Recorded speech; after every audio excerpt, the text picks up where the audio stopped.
Jail खाने में भी इसका कोई ना कोई संबंध बना रहेगा। मतलब वहां से जुड़ करके ये किसी कार्य को करके सफल हो सकता है।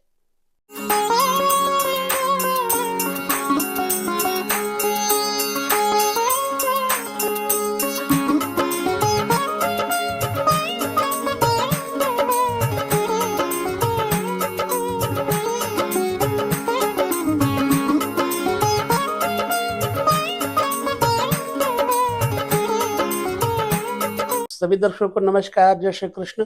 जन्म कुंडली का यह विशिष्टतम प्रकरण जो आपके साथ हम बांट रहे हैं, यानी सब्जेक्ट दे रहे हैं, इस प्रकरण को, संवाद को एक एक पग पर सूत्रात्मक तरीके से समझाने का मेरा प्रयोजन है कि आप अच्छी तरह से ज्योतिष को जानें, है ना।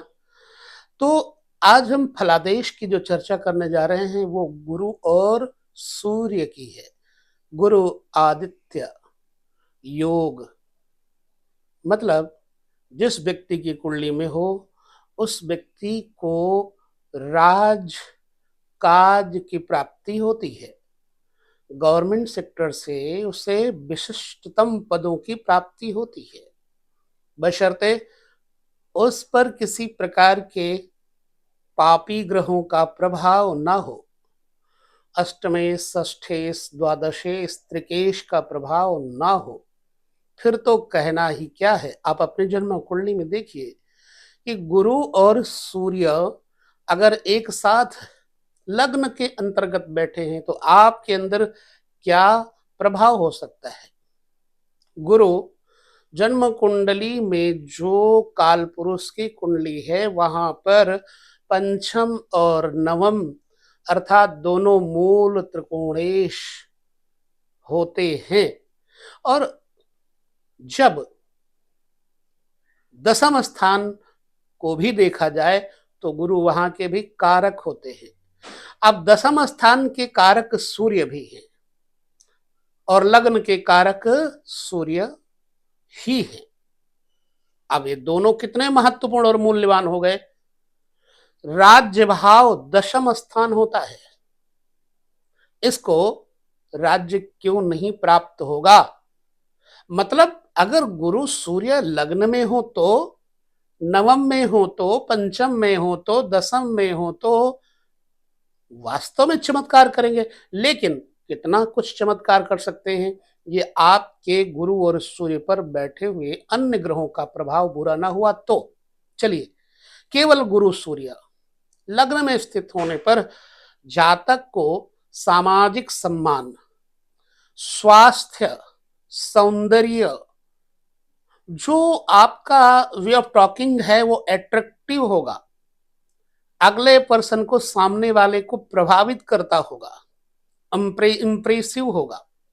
तो बुध, गुरु और सूर्य जब लग्न में होंगे तो अगर आप रत्नों का व्यापार करते हैं तो द बेस्ट, अगर आप किसी भी धातु, सोना चांदी इत्यादि का व्यापार करते हैं तो भी बढ़िया, अगर आप जरी के काम करते हैं, जरी वाले कपड़ों का काम करते हैं तो भी बढ़िया। बाकी यहां पर गुरु सूर्य बैठ करके न्यायकर्ता, जज बनने का भी योग दे देते हैं। यद्यपि कोई बुरा ग्रह न देखे तो और अच्छा है, या मित्र ग्रह देखे तो सर्वश्रेष्ठ है।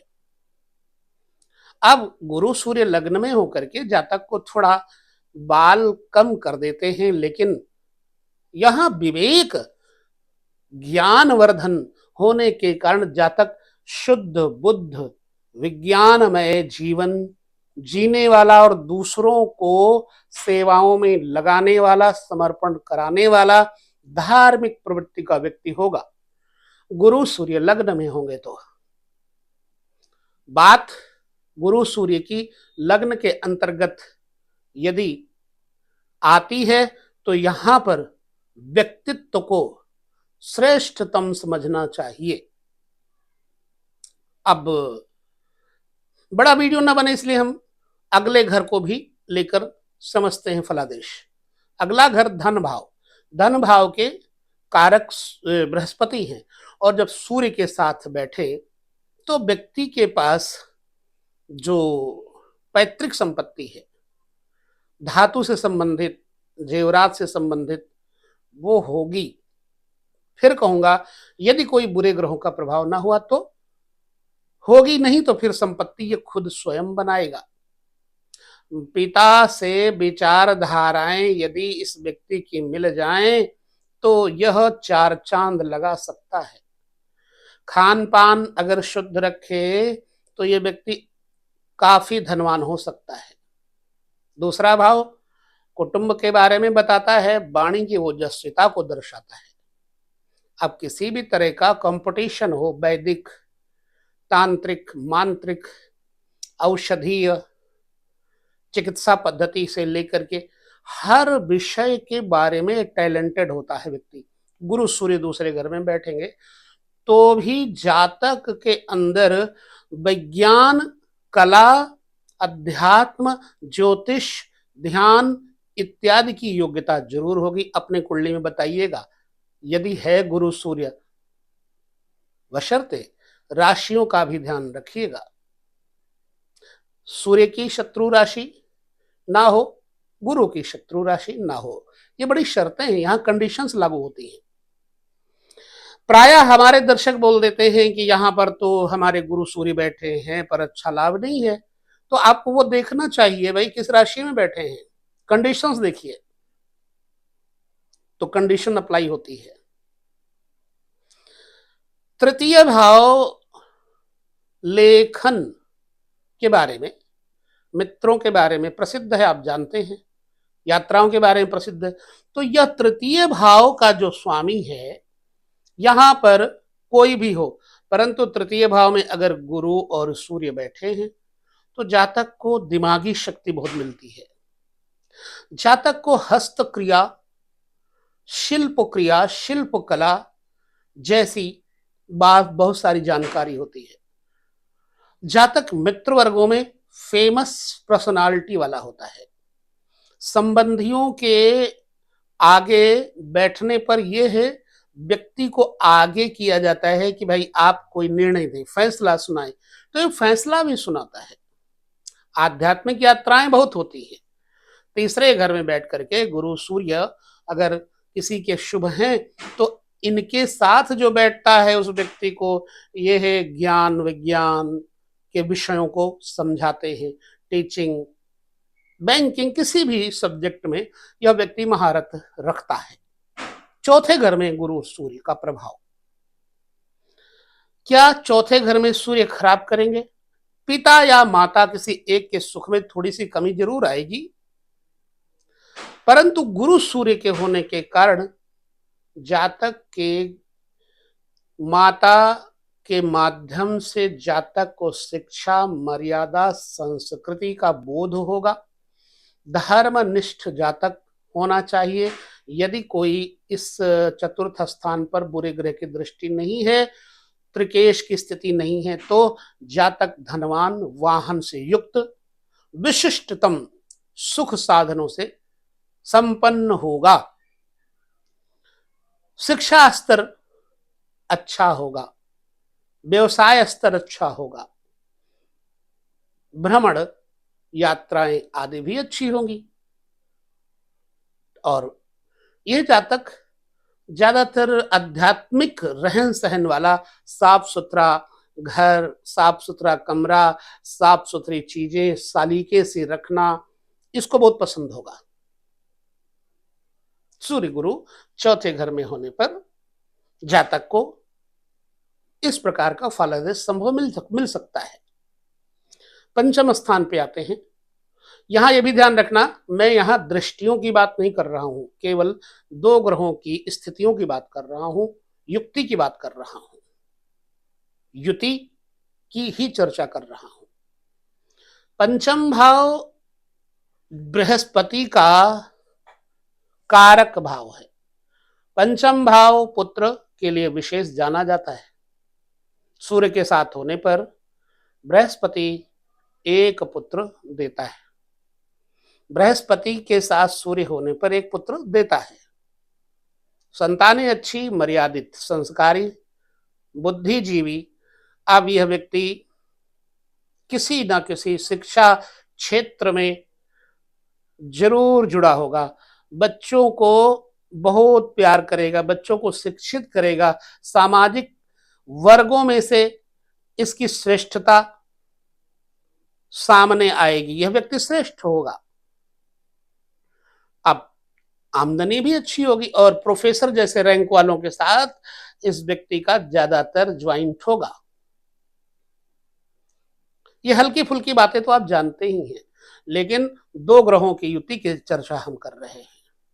आगे हम 3 ग्रहों की चर्चा भी करेंगे, परंतु अभी हम 2 ग्रहों पर चल रहे हैं।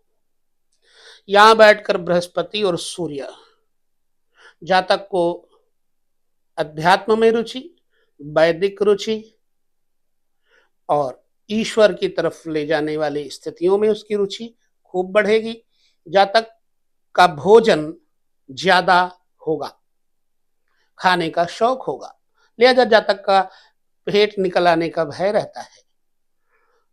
और छठे घर में बृहस्पति सूर्य का होना, शत्रुओं पर दबाव बनाना, एक जैसी बात। छठे घर बृहस्पति सूर्य के साथ होने पर जातक को थोड़ा विवेचक तो बनाता है, लेकिन आलोचक बनाता है। जातक धर्म की आलोचना करने वाला, स्वयं को बुद्धिमान समझने वाला, अगले पर्सन को मूर्ख समझने वाला प्रायः होता है। छठा घर जो है रोग और पीड़ा का है, कंपटीशन का है। छठा घर शत्रु का है। छठा घर आपके कर्जे का है। तो यहां पर बैठ करके अगर जातक कोई कर्जा लेता है तो दे देता है, जीवन में पूरा कर्जी नहीं रहता। किसी ना किसी हॉस्पिटल से, कचहरी से, दवा खाने से और खासतौर से जेल खाने में भी इसका कोई ना कोई संबंध बना रहेगा। मतलब वहां से जुड़ करके ये किसी कार्य को करके सफल हो सकता है। बैंक से जुड़ करके कर्ज देने वाला भी यह व्यक्ति होता है, मैनेजर इत्यादि भी हो सकता है। छठा घर बृहस्पति सूर्य अगर बुरे होंगे तो उसका परिणाम विपरीत हो जाएगा। 7वां घर बृहस्पति और सूर्य, यहां सूर्य का फल अच्छा नहीं होगा और बृहस्पति भी अगर केंद्राधिपति हुआ तो जातक को घमंडी बनाएगा। जातक के जीवन में उसके जीवन साथी का प्रभुत्व तो होगा, पर जातक थोड़ा लड़ाकू किस्म का हो जाएगा। कई बार यहां बैठ करके बृहस्पति चारित्रिक दोष भी दे देते हैं, पाखंड और दिखावा भी दे देते हैं, परंतु उसके जीवन साथी में यह दोष नहीं होंगे। यहां बैठ करके बृहस्पति नो डाउट व्यक्ति को मित्रों से लाभ देगा, समाज से लाभ देगा, जातक को अच्छी यात्राओं से लाभ देगा, जातक को बिजनेस, ज्वाइंट बिजनेस, मतलब ज्वाइंट बिजनेस जैसे सहकारी बिजनेस, पार्टनरशिप में बिजनेस कर सकता है। हालांकि ऐसा व्यक्ति ज्यादातर सरकारी क्षेत्रों से लाभ प्राप्त करता है। केंद्र है, सप्तम स्थान मूल्यवान स्थान है। प्रायः सूर्य की वजह से कुछ समस्याएं हो सकती हैं। चलिए यहां के बाद हम चलते हैं, आपके अष्टम भाव में बृहस्पति की कंडीशन देखते हैं। अष्टम भाव में बृहस्पति की शुभ अवस्था होने पर जातक एकांत सेवी, अध्यात्मवादी, अध्यवसायी, ईश्वर की ओर चलने वाला, प्रायः संत प्रकृति का होता है। जमीन से निकलते हुए ऊर्जा युक्त सामग्रियों से, अन्न भंडारण से, अन्न क्षेत्र से इसको लाभ होता है। विवेचक, अंतःकरण में अच्छी चिंतन की शक्ति इसमें होती है। बाकी लोग निकम्मा समझते हैं, लोगों के साथ इसकी नहीं बनती, तो प्रायः प्रपंचों से हीन हो जाता है, प्रपंचों से रहित हो जाता है। मित्र वर्ग लगभग इसके बहुत ज्यादा निकट नहीं रहते और कम मित्र बनाता है। अशुभ होने पर पेट के मरीज, आंतरिक मरीज बन जाते हैं ऐसे जातक। धन कम लेकिन धर्म ज्यादा होता है, धार्मिक प्रवृत्ति के।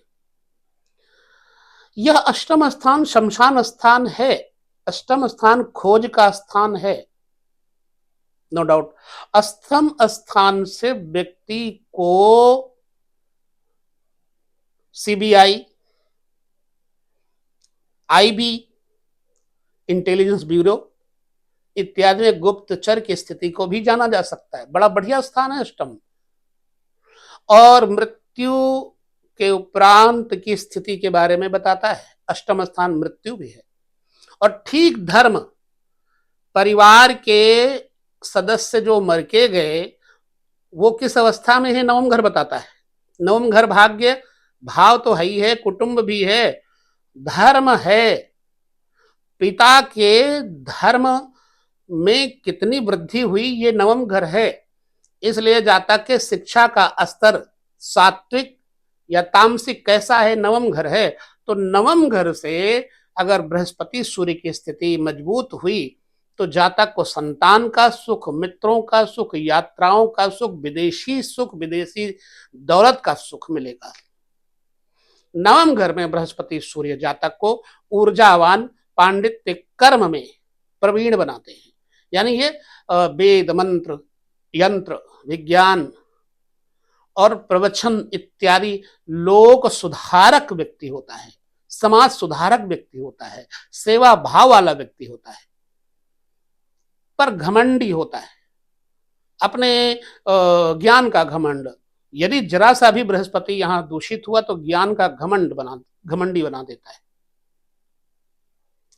प्रायः पिता पुत्र में आपसी मतभेद घमंड के कारण बने रहेंगे। चलिए, नवम घर के बाद दसम घर में बृहस्पति सूर्य जब जाएंगे तो जातक को विशेष रूप से राजनीति के स्तर को पकड़ाएंगे। राजनीतिक स्तर अच्छा होगा क्योंकि पिता का घर है, व्यापार का घर भी है।